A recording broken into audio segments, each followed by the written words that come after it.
and thanks for joining our webinar today.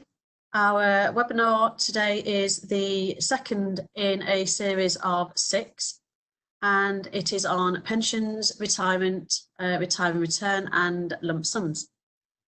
My name's Carla. Before we start, we'd just like to do a little bit of housekeeping. Could I please ask people to mute their microphones? This just helps with background noise. And could I also ask people to turn off their cameras? This just helps with effective streaming. It's not that we don't want to hear from you. We'd love to hear from you. Could I ask you to use the chat box for any questions you have throughout? We have Dr. David Matthew on the chat box today, managing that. You'll meet David a little later. And just to let you all know that this session is being recorded. Okay, so a little bit about myself. My name's Carla. I work for an organisation called Arden and Gem, and I am the business manager and wellbeing lead. As an organisation, we support other organisations with their wellbeing programmes. I've 15 years in the NHS, and throughout that service, I've worked with scientists, patients and people. So today's financial webinar will be delivered by Neil. We've worked with Neil for a long time now. He's your expert. And what I would like to do is just offer a little bit of feedback with the financial wellbeing service we've done to date. Could we have the feedback slide, Neil?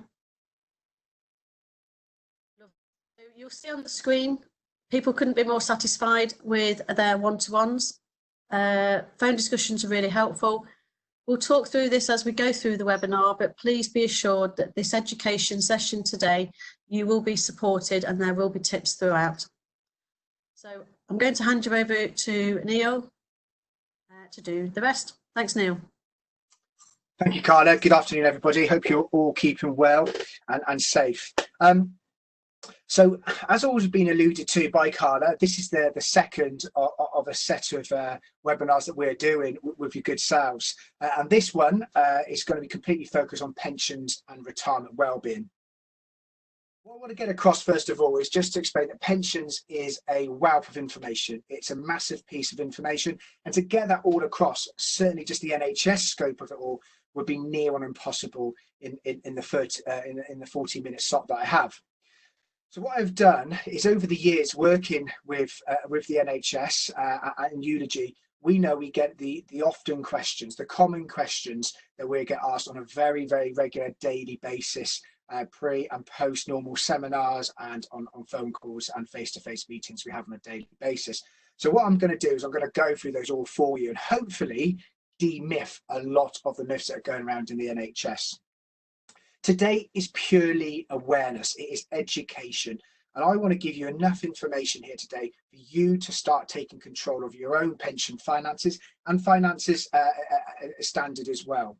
It is good quality, impartial information. We are not leaning on any, as I've made very, very clear in my previous webinar and today, this is not advice. And just to express why that is the reason, I am a chartered financial planner. I practice, I'm regulated, fully regulated by the Financial Conduct Authority, who's our regulator, and the firm that I represent, Total Wealth Planning, TWP, we are chartered financial planners. And that means today is not advice. Today I am wearing the Eulogie hat, and Eulogie has been doing this for the NHS, the private sector and the public sector for 15, 16 years now, up and down the country. And what we pride ourselves in is giving you kind of a bottom-up approach and trying to self-diagnose, self-educate yourselves and hold your hand through the process rather than top-down, because I feel if we give you the information, you start coming on this journey along with ourselves and have a better engaging, a better relationship with your own finances. So once again, today is awareness only and education, not advice. I've just explained the main caveat, but I want to bring attention to the bottom bullet point here. I will be using today stereotypical scenarios. The pure reason being because I want to paint pictures in your minds and make this world of virtuality for yourself so you can understand what does this mean to you.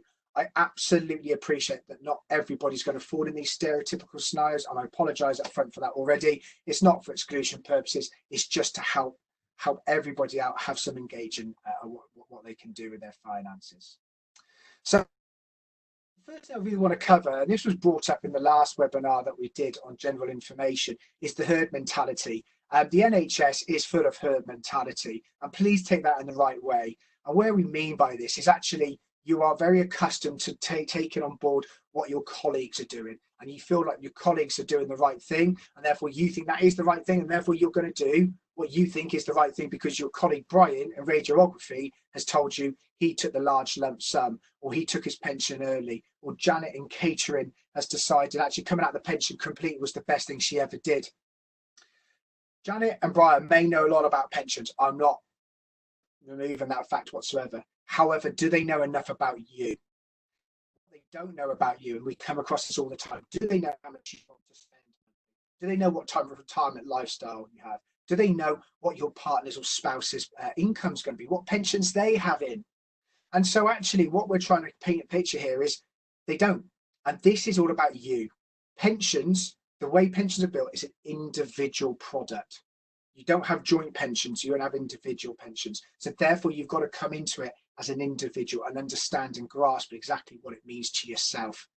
We know that when people are in a relationship together, they usually do mortgages together, they have children together, and they also plan to retire about the same time or thereabouts. So therefore, I've got circa 80, 90 people, I think over 100 actually, listening on this webinar. There could quite easily be 150, 200 of you because you have all got partners and spouses. And so the information I'm going to present today is very relevant to the NHS. But it's also generic information. It's pension law and legislation. And I'm going to try and get that across so this can support your outer friends, your colleagues, your partners and your spouses as well.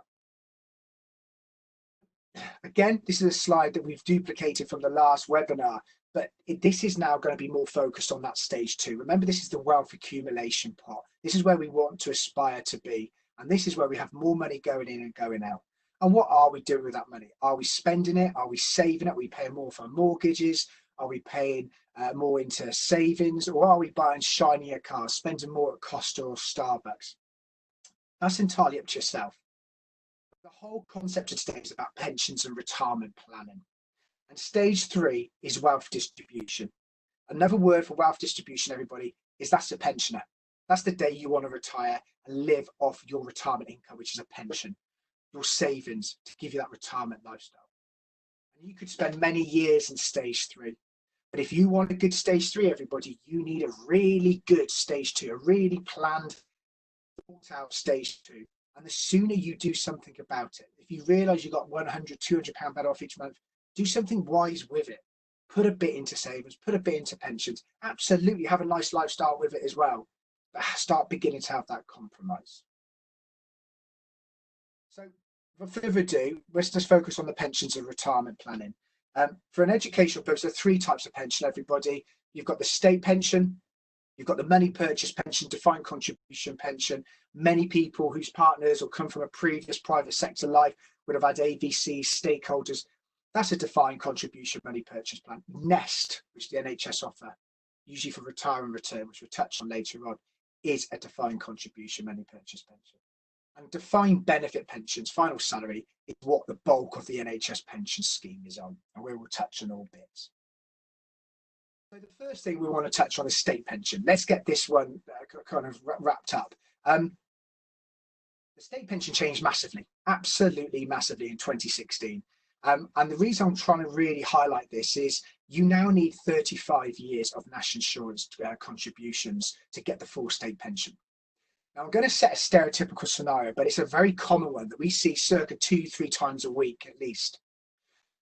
Ladies, this has affected ladies the most. So ladies have children, and stereotypically, ladies have time out of work to bring up the children. And that means they could be out of work for 3, 5, 10 plus years. If you're not in work, you're not paying usually a national insurance contribution of some description. So therefore, somewhere along the line, your pension pot is being hit. Your state pension pot is being hit. But this scenario, Janet's actually brought up the children for the last 10 years. She's returned back to work, gone back to work for the NHS. She's now in the NHS and she's in the 1995 scheme, and everybody, the 1995 scheme, the normal retirement age is 60. now wakes up on her 60th birthday and says, look, I'm going to retire now. And she looks at her total reward statement and can see that actually she can live off a £12,000 a year pension. Not a problem. Wind the clock forward now to 65, 67, whatever her state pension age is going to be, and realises now that she hasn't got a full state pension. That is simply because she hasn't done enough years. She had several years out of work bringing up the children, and she's retired, not gone back to work, and not paying any national insurance from age 60. So therefore, she's really squeezed that window of opportunity to pay national insurance contributions. And that happens a lot. So the way to kind of remedy this scenario and get yourself around this scenario is ask and request for a state pension forecast. And to do that, you simply go into Google or Bing, open up a government gateway and request your state pension forecast. This will be tailored to you as an individual. It will tell you what national insurance years you've done to date, how many years you need to go, what is your state pension age. Again, ladies, state pension age used to be 60 for you. Because of WASPI and bringing in line with gender, you now retire pretty much the same age as the males. And especially ladies, you will find you may have a retirement age of 65 and 7 months, 66 and 3 months. What I'm trying to say to you here is this misconception that people think they retire on their 66th or 67th birthday. No, there's still a phasing in period, everybody. So again, ladies, you need to know this information and get to know what your state pension age is. Also, your state pension age is very relevant to your 2015 pension scheme with the NHS as well. It is a good gig. It is paying just over £9,000 a year right now based on a full state pension. It is triple locked. Now, triple locked means it keeps up with the highest rate of inflation. And inflation, everybody, is the cost of living. You want to keep on top of that. You were highly likely contracted out of your pension, or you were contracted out of your pension with the NHS, which means there may be some deal of national insurance deficit there. You are not worse off, but actually, again, your state pension forecast will tell you how much you're contracted out by. So again, familiarise yourself with this piece of information. They will also allow you, if you have got missing years and you're coming up to retirement age, state pension retirement age, they have given you the potential to buy back added years. That's what's called a class 3, a national insurance class 3 contribution. So please, again, just get your head around that, and is it worth paying into or not? So first of all, homework on your to-do list is get yourself a state pension forecast.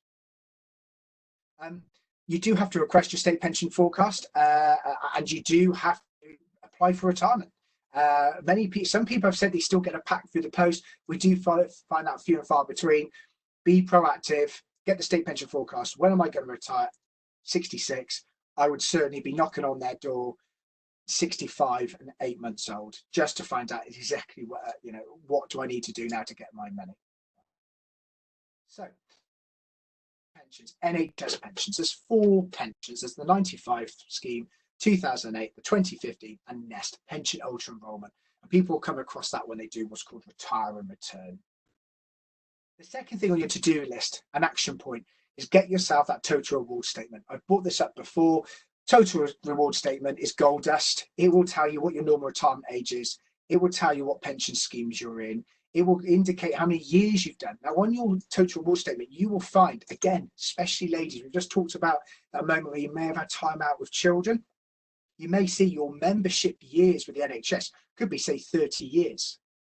But your reckonable service, the amount of service you've done with the NHS as working and towards your pension could be, say, for example, 24 years. And it would also indicate that. Some people have moved from trust to trust, and sometimes they find some of their pension hasn't followed them. So please understand this in advance. It's always best to have an argument with pensions prior to retirement than afterwards. So again, request that. And again, that's usually done through the government gateway or your ES. So let's remind ourselves what the main pensions are. You've got the 1995 scheme. The bulk of the NHS have been in here. And that is you joined the NHS before the 1st of April 2008. Your pension, the 95, is based on your best possible pay in the last 3 years up to your retirement date.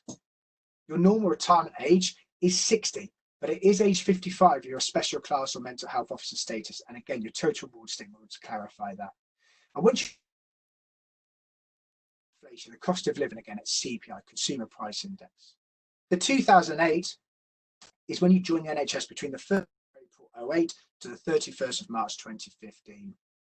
Now, Now, this is based on the average of your best 3 consecutive pensionable pay years in the last 10. The normal retirement age for this is 65. Some people did do what's called options too, and they moved from the 95 to the 08. When you do draw your 2008 scheme, it is CPI linked, so it keeps up again with inflation, consumer price index.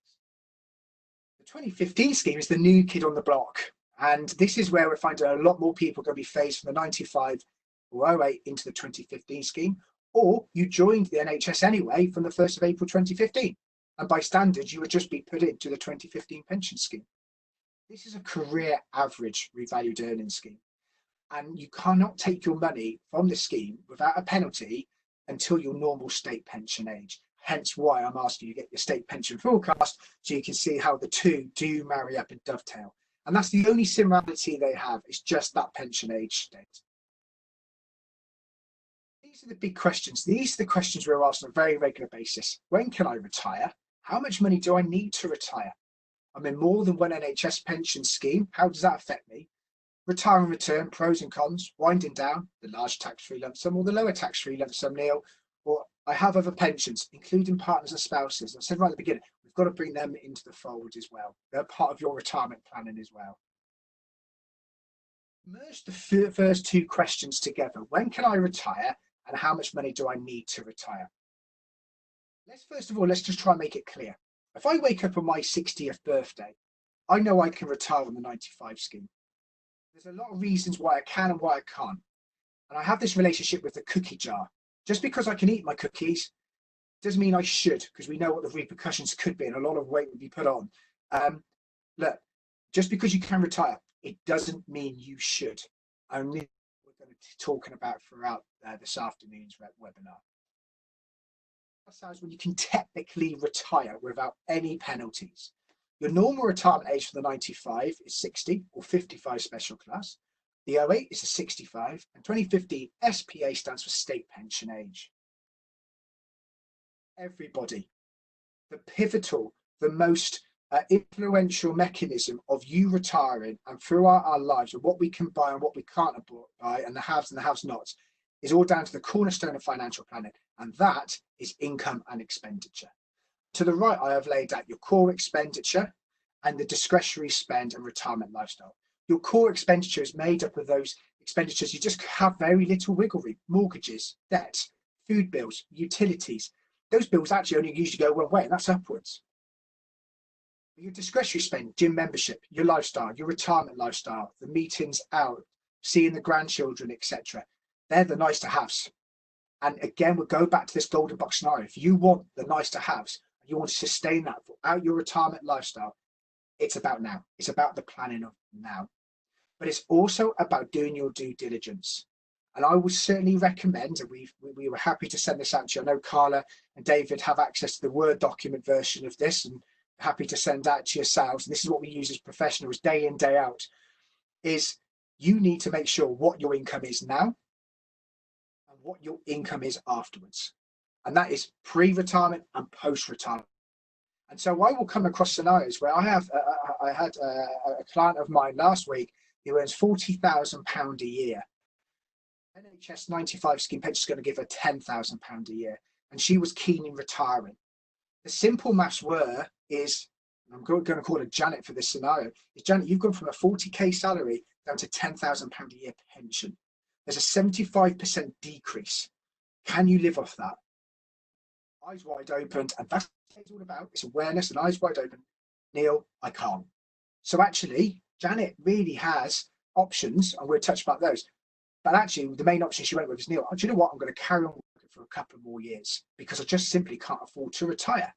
That's not a bad thing. There's nothing sinister about that. It's actually doing the right thing mathematically and the right thing for your family and your retirement lifestyle spend. Remember, by delaying your retirement by a couple of years, you're closer to state pension age, and that will then give you that better retirement lifestyle. So income and expenditure is absolutely essential in any.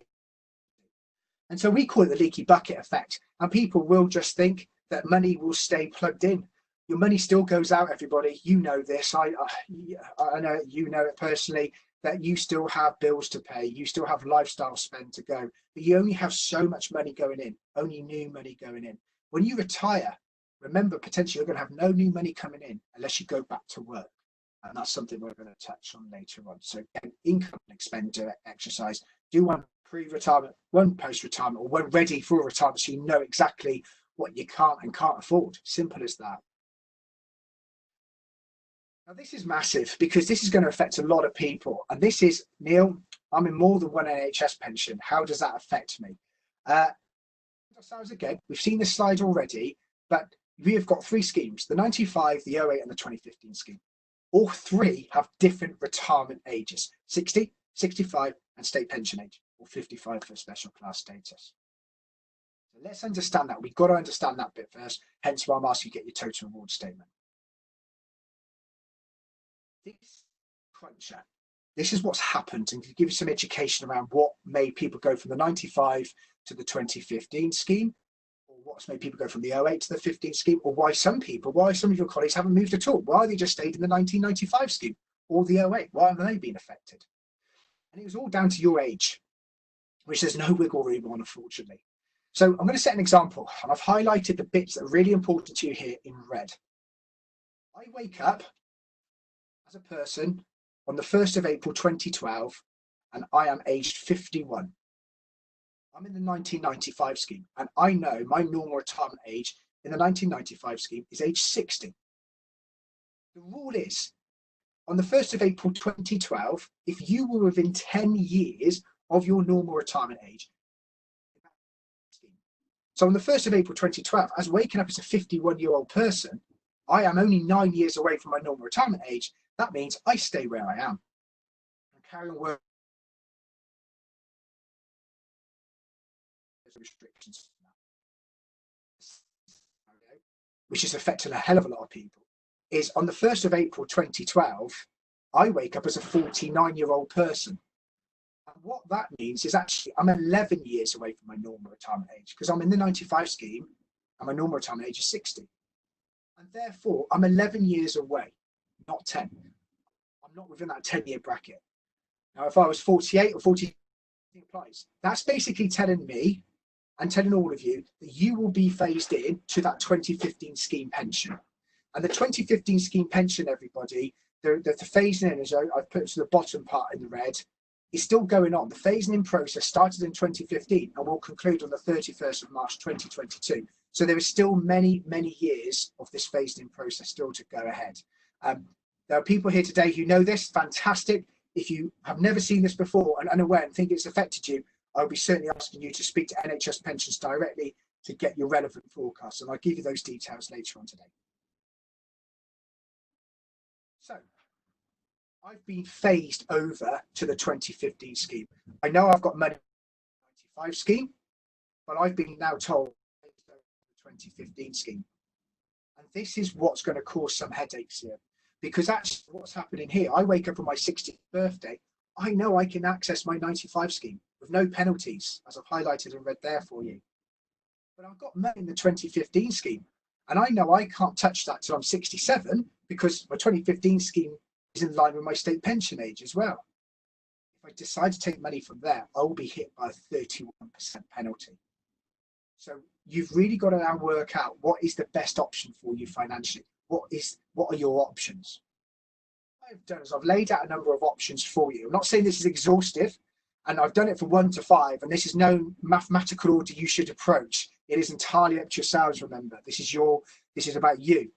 But the first option I've put down is you wake up on your 60th birthday, you've done your income and expenditure, like my client last week, Janet, and do you know what? I can't afford to retire.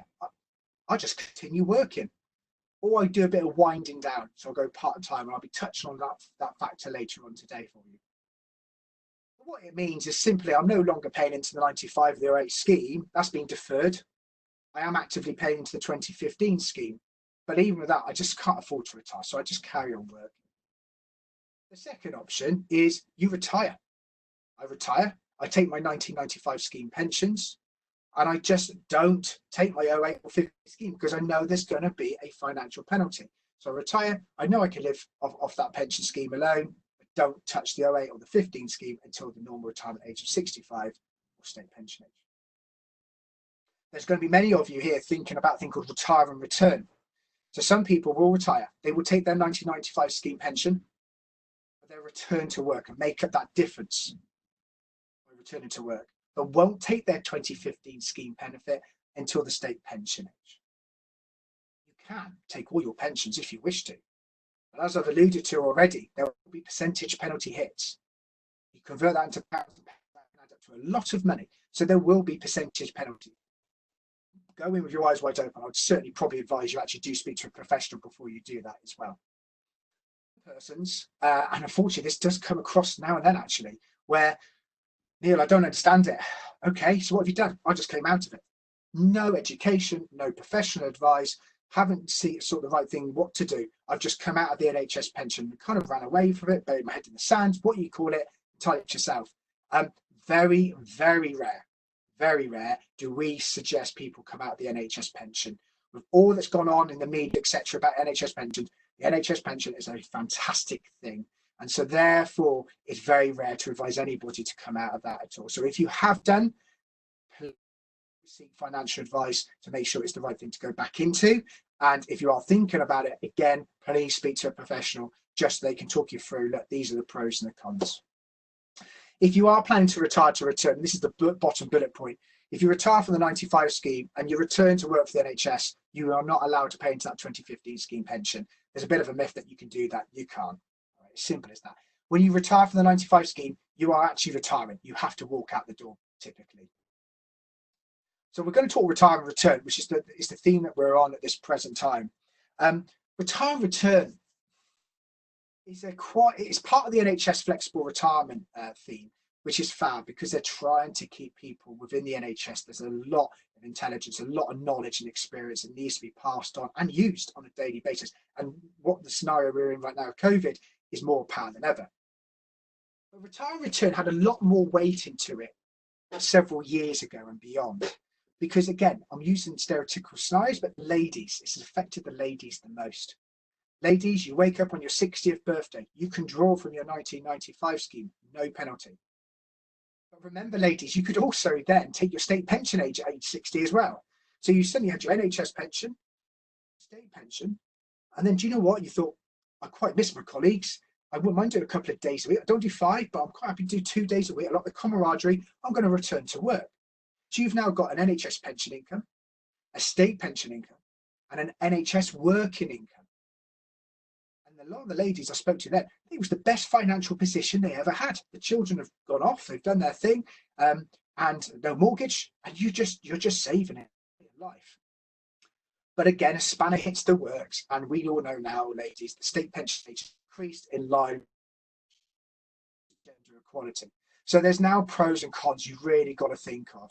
And I think a lot of retire and return theme has stemmed back from those days when, ladies, you could retire at 60 without and take your state pension at all. So again, if you are thinking about retiring and returning, I would be certainly strongly recommending you do an income and expenditure document.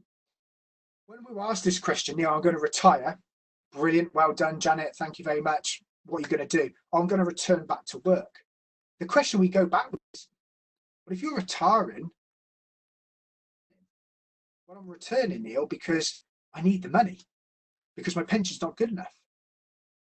Now we're having the conversation, well, should you really retire anyway then? Because you certainly can't afford to retire because you just told me you can't, because you need to go back to work to make up that difference. So we will say to anybody, and this is devil's advocate, but this is the way a professional will work, is if I wake up on my 60th birthday and I retire, it's because I can afford to retire. Simple as that. If I return to work, it's because I choose to go back to work. Not like Janet has to do, she has to return to work to make up that financial differential. Now, some people will be here today saying, yeah, but I'm doing it because I want to go part-time. And there's a few other options I'm going to show you later on. There are other options out there, and I'm going to highlight one certainly. But please think, retire and return is not the whole enterprise of retiring, and then that's that. There are other options out there. And whatever you do, as you've seen this slide before, income and expenditure absolutely critical. So I've done pros and your cons expenditure, and life is about pros and cons, let's face it. If you stay in the position you're in right now, you keep your permanent position, so you've got a guaranteed job basically. You're death in service, you keep that. You remain in the NHS pension scheme, and they are very good. You have your 6 months full pay and your 6 months half pay. And again, with the crisis we're going on right now, we know a lot of your distant colleagues, and you will know probably some of these on a one-to-one basis, are now beginning to have to use the 6 months full pay, 6 months half pay to help them through with COVID. You have a regular income, so therefore you can plan, you can budget. You're keeping financial control, and humans, just being humans, you like to be in control. But if you do retire, you have access then to the tax-free lump sum. And as we've said already, you can work less hours if you return. The consequences, again, educate yourself. Is my pension income of 10 or 12 grand a year sufficient enough to live off if I've just come from a £40,000 salary? Think of that. Is there a job to return to? A lot of people there's a job to return to, and unfortunately there's been nosebleeds and car crashes because there isn't. There is no given right for you to return back to any work. It's up to managers and HR to recruit. Is it a permanent position? But a lot of them are going back on 12 and 24-month rolling contractors. So basically you're turned into a contractor. Red, are you returning to work because your pension income is not sustainable? And I've just gone through that scenario with you. Are you retiring for the tax-free lump sum? If you are, we get it if you're looking to pay off your mortgage because that reduces your outgoings, and we get it if you actually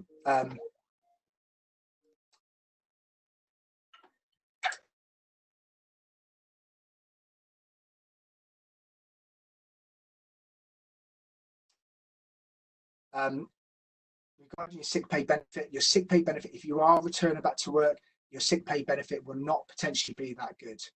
Potentially there'll be no definite. Again, there's no pension for you to pay into, and you lose financial control. You're not in control because you may be on a temporary position or a contracting position.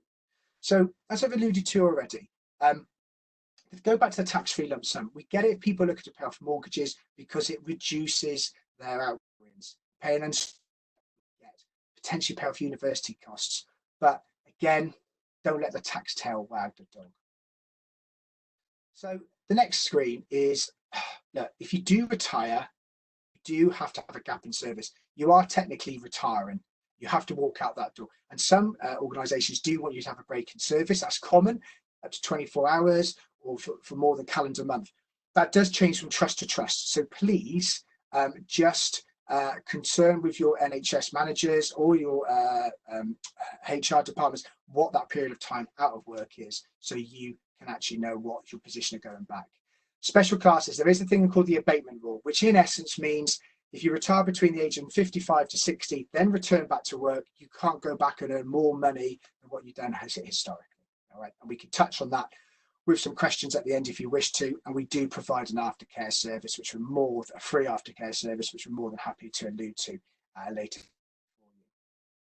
If you do retire and return, there is a thing called a defined contribution pension scheme, everybody. So what that means to yourselves is this is very similar to stakeholders, AVCs, your partners, your spouses, previous lives. Your money's invested. Simple as that. Your money will go up and down on a daily basis. Most people do this when they retire, they return, and for 3 or 4 years max, maybe a bit longer, maybe a bit less. But is it a good thing? In majority of cases, paying money into a pension is a very good thing. You'll pay money into it. If you can afford to pay money into it, number one, that's a good thing.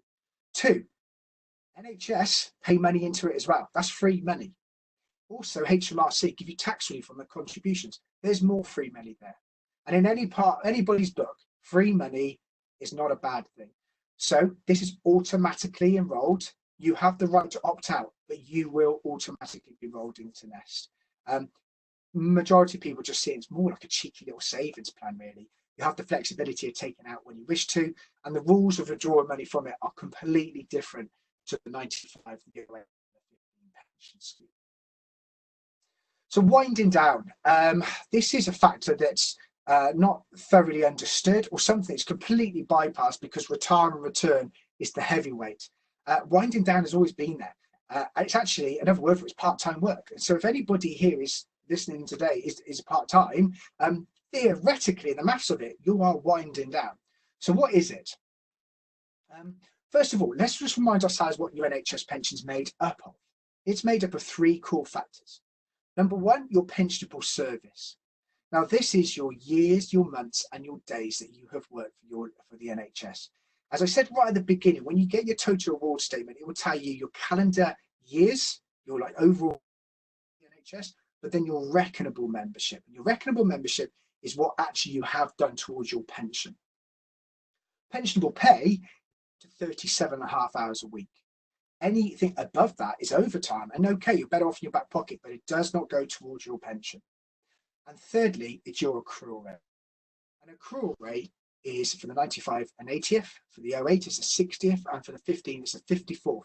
54 is better than a 60, and 60 is better than 80th. So this tells you the 2015 scheme from a mathematical accrual rate perspective is better than the other 2 schemes. The 2015 scheme, everybody, is a good scheme. It's a good scheme. You have no influence on these accrual rates. There's nothing you can do about that, everybody. The only influence on is your pensionable service and your pensionable pay. So I've seen an example here, and we've got Janet again as our faithful example. Janet, she's in the 1995 scheme, and she works currently 37.5 hours a week, a 5-day week. Her full-time equivalent pay is £40,000 a year.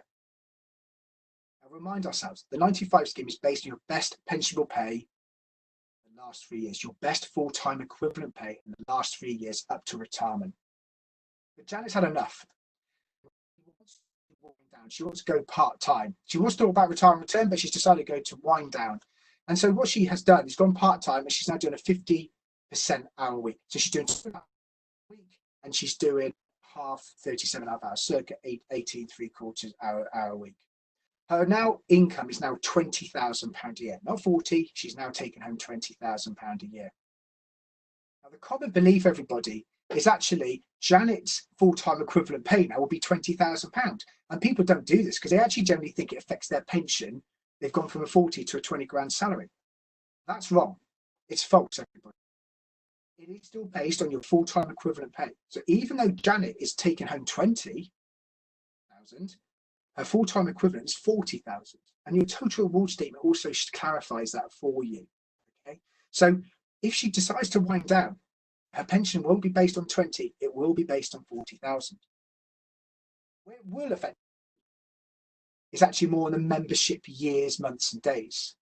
Because actually Janet's no longer doing a full-time year, she hasn't done 12 months worth of work, she's only done 6 months because she's done 2.5 days a week.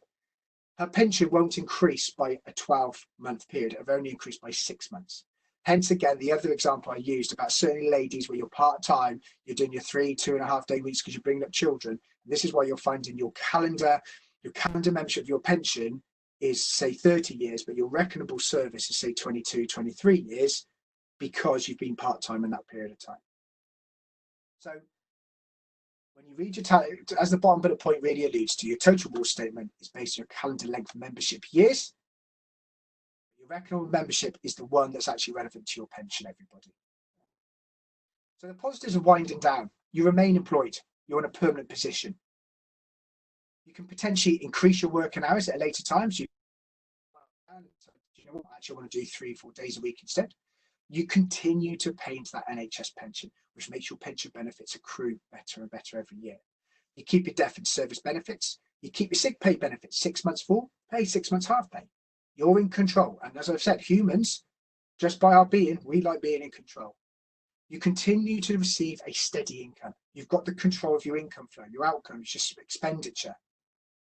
And it's an option prior to retire and returning. I find retire and return can be quite a final solution. Let's explore the other options, the more flexible options first, before you do the outright retire and return. So please entertain this as well. So you've now come to a stage where actually you want to take the large lump sum or the low lump sum. So let's remind ourselves your options here. You've seen this slide before, but I'm now taking you to the red parts only. With the 95 scheme, you must take the tax-free lump sum. It's either 3 times your pension or 5.36. You have to take the lower, the higher, or something in between. The 2008, you don't have to take a tax-free lump sum, but you can go to a maximum of 4.28 of your pension. The 2015 is exactly the same rule. And what we mean by pension is if I've been told my pension is going to be 10 grand a year, 3 times 10,000 is £30,000, and that £30,000 will be my tax-free lump sum, and £10,000 scenario here for you. In the 95 scheme, if I allude to this, your pension a year is going to be £12,000. You times that by 3, that equals 36,000. But no, actually, I'm going to take the 5.36. That means my tax-free lump sum is going to be 64,000. That looks really good, but it will have a negative effect on my pensionable income, and it will be circa 9.5 grand a year. Everybody, before you even think about what I should take as a tax-free lump sum, high or low, the first thing you need to do is look at the pensionable income.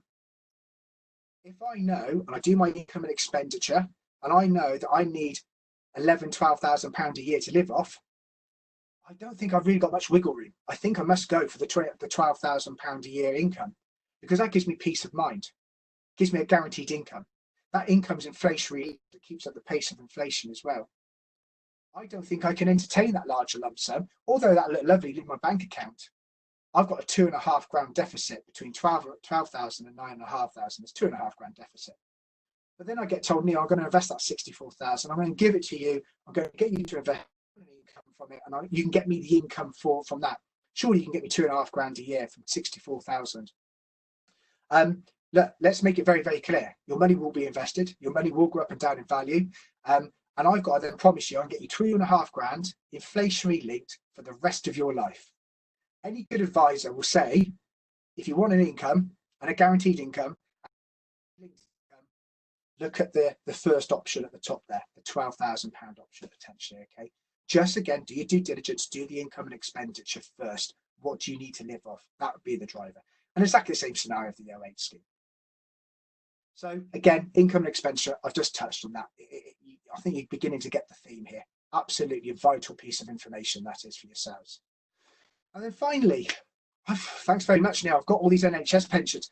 I now will have these other pensions. My spouse, my partner got all these other pensions from previous lives, other working commitments, AVC, stakeholders, etc. What do I do? What does it mean? Pensions never static. In 2015, there was a massive change in pension legislation, and from the advisory community, for the better. It gave everybody more flexibility of what they can do. Rather than just buying a default annuity, you've got other options what you can do with this money. I would strongly suggest, if you have got old pensions, old AVCs, final salary schemes, stakeholders, SIPs, private pensions, they need to be looked at by a professional. Because what we are finding is actually these are little golden nuggets, and they can certainly help. The scenarios I've set out earlier on about somebody retiring at age 60 but can't take the remaining money to their 67 because they're in the 95 and the 15 scheme, and there's this kind of bridging of years. How do they afford that zone? These schemes here have been their get out of jail cards. They've used this to help them phase their retirement. Please get them investigated, because the providers who send out the information usually only give you their options. They don't give you the wider options that you can have. They're all regulated and controlled. So please use that facility. It can be gold dust for you. Some of these old schemes are also golden nuggets, and they pay out fantastic benefits. And you need to know that as well, like guaranteed annuity rates. A fantastic option, fantastic option. There is a thing called the pension trap. Now, I'm not going to touch on this at all. Only Duncan Gaffney, very, very good at this environment. But if anybody on this webinar has had annual allowance statements, lifetime allowance, are high earners, are concerned about their pension being too much in the sense of having too much tax, paying too much tax, or have heard of annual allowance and worried about it. It's been in the press quite a lot, certainly over the Christmas period. I would strongly recommend you listen to his webinar, because he'll go into finer crunch and detail for you. You need to claim your NHS pension. It's called an AW8 form, Alpha Whiskey 8. Like anything, it's saying here, apply 3 to 6 months in advance. Based on the situation you are with the NHS at this present time and redeployment issues, I will strongly say, if you're looking to retire 1st of January next year, sorry, I would be saying I'll be contacting these people pretty much now in due time. If they tell you to clear off, come back in 3 months, that's fine, but you're in control. you know what you're doing and what you're ready to go. The amount of people want to retire tomorrow, and it's just not done that way. It is a process. There's actuaries that have to do all the forecasting for you, etc.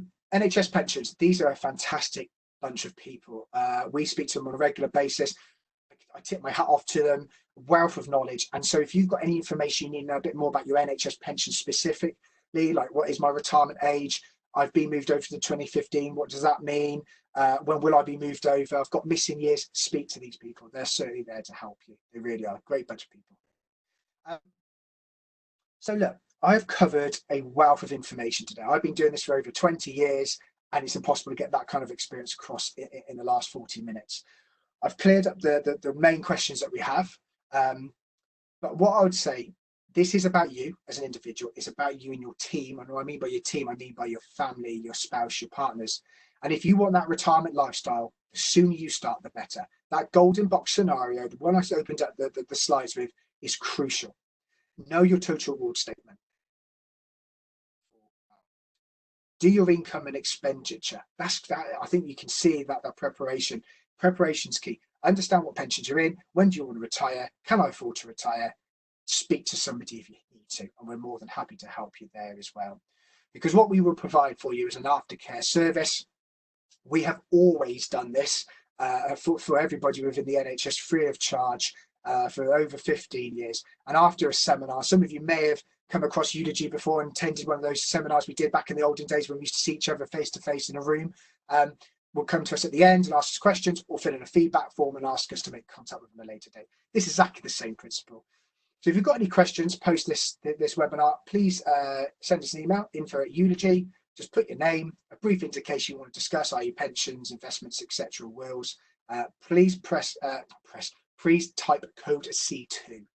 The reason being is just for monitoring NI purposes. That's all that is. From an advice perspective, if you ever financial advice, do your due diligence. We would always suggest you use a chartered financial planner or company from a chartered status.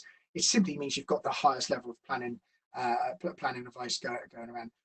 If you've got a relationship with a planner already, fantastic. If you haven't, just do your due diligence.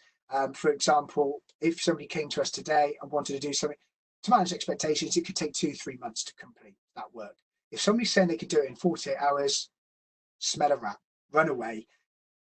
There's fraud or something not right going on there. So again, just make sure you're doing due diligence. GDPR purposes, all your information is completely regulated by the GDPR. We do not pass your information on to any third party whatsoever. Again, thank you for this afternoon. As I said, I know I've talked quite quickly and got as much information I possibly can do. Any information, just as I said, just please email us. But in the meantime, keep safe. Hope you keep well. Thank you very much for everything you're doing, and I will pass you over to Carla and David. Thanks very much, Neil, and I'm sure everybody will agree there was a wealth of education there.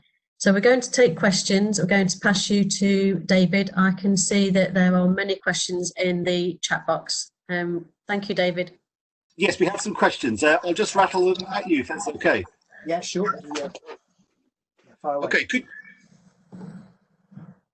you provide any details about the pension age discrimination ruling with regards to timescales and possible remedies? Is this relation to the fire service? There was no further details, sorry.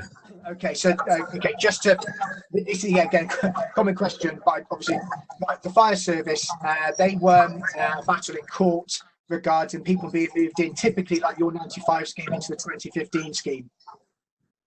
To be honest with you, until we get further guidance, NHS pensions get further guidance, until government makes their decision, really, then as soon as we get that information, we can pass that on.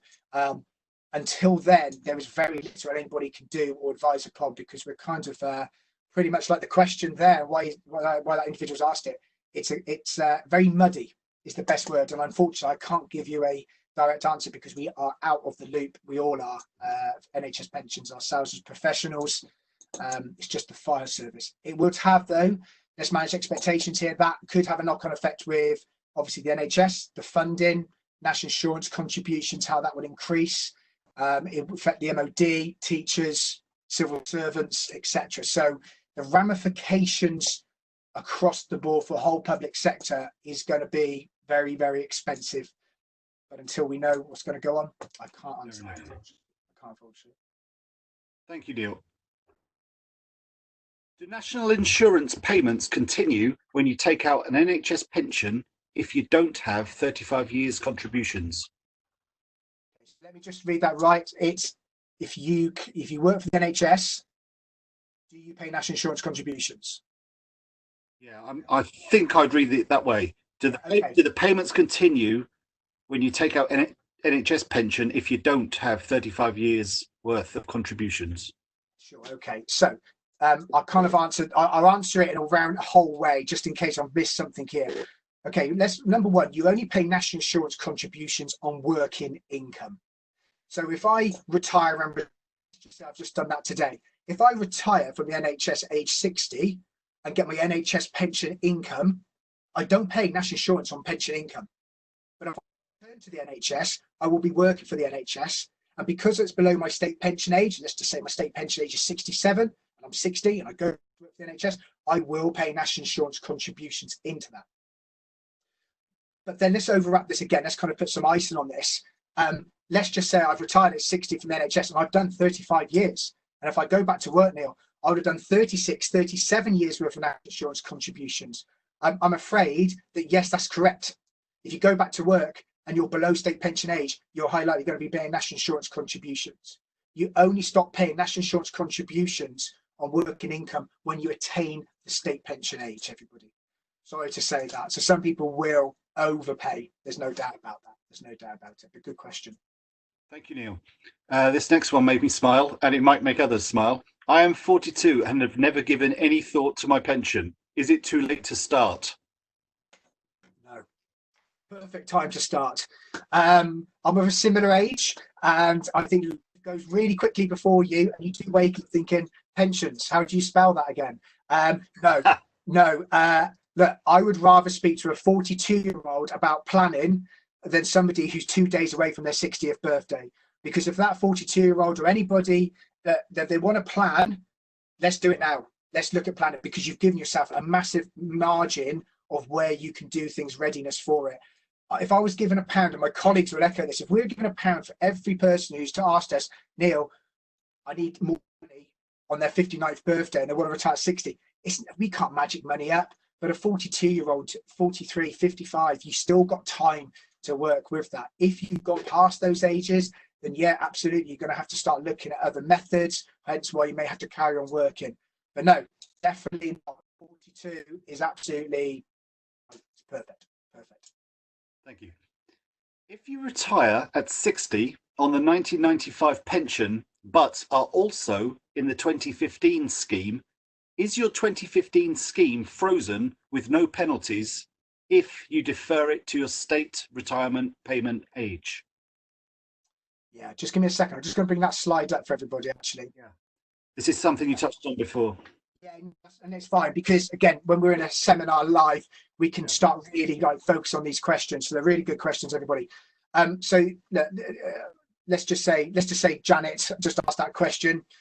Janet wakes up on her 60th birthday. Look, Janet, you can pick up that pension, that 95 scheme pension from age 60 without no penalty. And there's no penalty to the tax-free lump sum either. But you've done the wise thing and just realised your state pension age is at 67. And if you take that 2015 age 60, you're going to have a 7-year penalty, which is 31%. You don't have to take it. You don't have to take it. You can defer it every year. Every year, the penalty is less and less. Ideally, you would defer it to your state pension age, as I think you kind of alluded to, and then you wake up on your state pension age of 67. You've got kind of a double bubble. You're going to have access to your state pension, and you can have access to that 2015 money without no penalty. Thank you, Neil.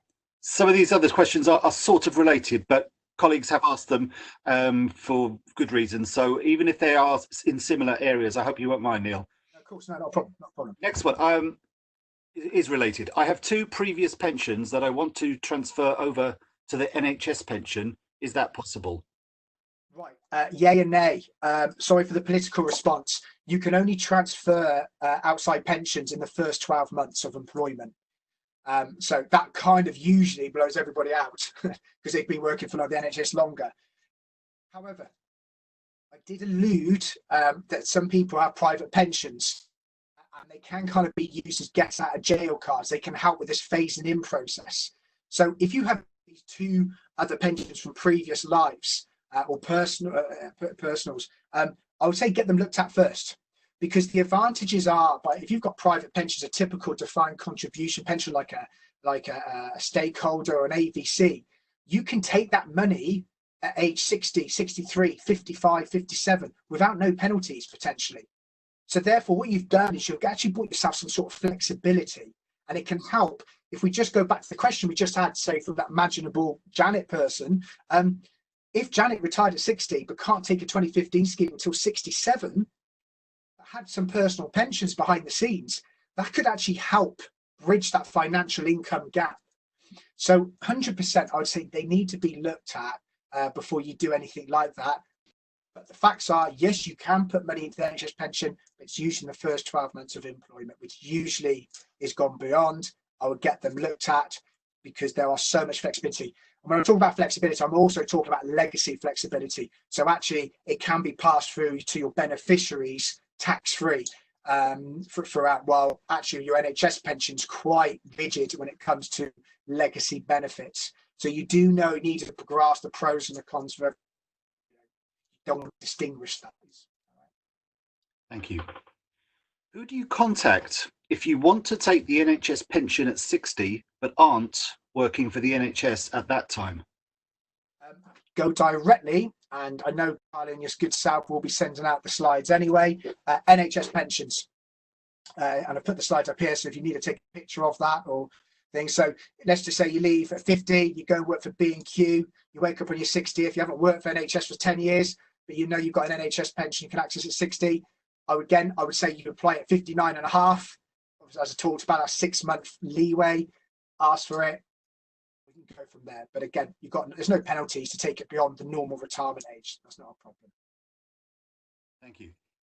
Can you withdraw money from an AVC, or do you need to wait until retirement to access this? And will the income from this be taxable? Okay, so there's questions there. Right, AVCs. It kind of links over to the question we had about 2 questions ago. An AVC is a private pension, typically a defined contribution pension. So you can access, rules are right now, you can take this money from an AVC from age 55 upwards. However, it depends how that AVC is linked. Is it linked to a certain employer, etc.? So the DNA of that pension has to be looked at first for you before you kind of make those decisions. But yes, in essence, you can take it out. In the majority of cases, you can take it out. Now, is it taxable? An AVC will be a defined contribution pension, as I said, like Nest. You are allowed to take 25% of it out tax-free. And that can be typically as a lump sum, or it can be taken as a 25% income tax-free. But the remaining 75%, everybody, is taxable at your marginal rate. So there is taxation there. There is a potential taxation there. Again, they need to be looked at.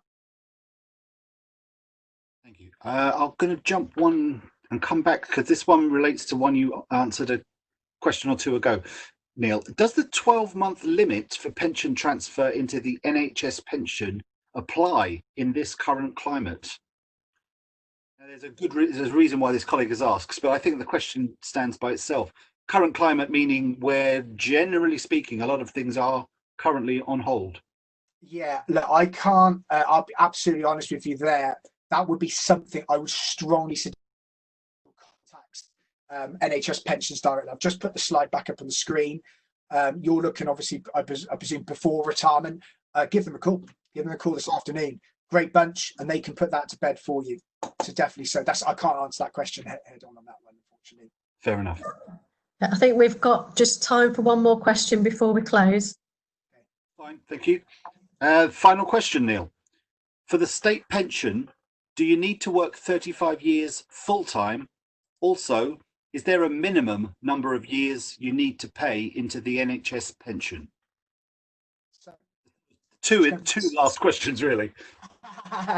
No problem, no problem. Give me a couple of seconds. I'm just going to bring that slide up. So the third bullet point down here, everybody, your minimum is 10 years. Your maximum is 35 years to get the maxed out pension there. Sorry, just remind me the question again, because I kind of was busy going through the slides there. No problem. For the state pension, do you need to work 35 years full time? Is there a minimum number of years you need to pay into an NHS pension? Okay, I've just answered the 10 to 35 years. Thanks very much, David. Right, part-time. Really good question. So this is a real life scenario. I'm full-time. My wife is part-time. She does less hours than I do, but actually she is still paying to the national insurance stamp, and therefore she is still on track to have a full state pension, although she is part-time. So that doesn't matter. And national insurance is a percentage of income. What they're saying is absolutely right from a percentage perspective. If you earn X, you will still pay the percentage, and that's how it would work. It all goes into the pool event. What you just need to make sure there is, if you're so part-time, and I mean so part-time, is some kind of student, like between university and sixth form type student, where you may not pay any NI because you're just earning such a low income. But typically, if anybody's got a job that's 2-3 days a week and they're part-time that way, typically they're breaching the national insurance contribution, which allows them to contribute to the national insurance pot, which then echoes that they're on track for the state pension. But what I will, to overwrap that for everybody, for that takeaway, get that government forecast, get that state pension government forecast, because what that would do is that would detail it directly to you as an individual, and absolutely put that your mind at rest on that type of question. I hope that helps. I hope that helps. Very much. Thank you, Neil. That's all from me. Thank you, everybody. Thanks, David. Thanks, Neil. I guess before we leave today, it's just to be sure, and everybody can be confident that we've captured all of your questions in the chat box, and we will reply and send them through as an FAQ sheet to all of your email addresses. But I wanted just to reiterate some of the tasks that Neil's asked you to do today to help with your pension, your retirement and your future financially. Please do your income and expenditure sheet. We will send you a template that Neil's kindly put together for us. Do also request your total reward statement. If you are unsure how to find this, quite happy for you to email us at agem.od@nhs.net. I'll put that into the chat box shortly. And also your pension forecast. Again, if you're unsure how to make contact with the pensions, please let us know, but we will send it through in the FAQ sheet as well. Finally, and I'm sure Neil will also reiterate, Neil has offered one-to-one calls with himself and his colleagues at Eulogie. Please do email them on the email address you can see in front of you. Neil, do you want to do a little bit more sort of a showcase around that, and I'll say thank you? Yeah, sure. Typically, back in the olden days when we used to do this all face-to-face, and we have done a number of webinars over the years, but we would send out a feedback form. People will want to speak to us. Obviously, they can't do it over a chat box because they're very limited, and you're doing things as a combination of a group of people. If you contact us individually, we eventually have the responses you'll get are going to be more tailored and individual to your circumstances. And there is no shadow of doubt that what I've just gone through in the last 40 minutes, you will need to know again and again, because as humans, we just need complete that tune to keep falling onto us. So look, don't be, it's free. It's always been free. We're more than happy to do this. And it's good for you, it's good for us, it's good for people like David and Carla, but it will be more directed at your and those current circumstances. And a lot of it is just direction and putting in the right direction. And even if you've got questions about your partner's pensions, etc., again, we're chartered, so we have to know about pretty much everything pension related. So we're more than happy to speak to them as individuals. Not a problem.